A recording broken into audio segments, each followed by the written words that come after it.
ఇది జీలకర్ర బెల్లం. ఇవి రెండు వేరు చేయలేనంతగా కలిసిపోతాయి.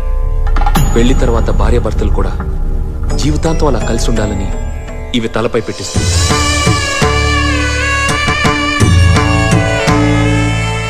ఇది మంగళసూత్రం.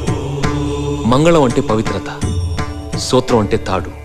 ఇది మెడలో పడగానే పెళ్లి అగ్ని కంటే పవిత్రం అవుతుంది. పుట్టింటికెళ్తే అత్తారింటిని, అత్తారింటికెళ్తే పుట్టింటిని మర్చిపోకూడదనే 2 బొట్లున్న తాళ్ళని మెడలో కట్టిస్తారు. తలంబ్రాలంటే తలపై నుండి రాలిపడేవి. ఆ ఇంట్లో సిరి సంపదలు కూడా అలా వచ్చి పడాలనే తలంబ్రాలు పోయిస్తారు. 7 అడుగుల్లో ప్రతి అడుగుకి ఒక అర్థం ఉంది.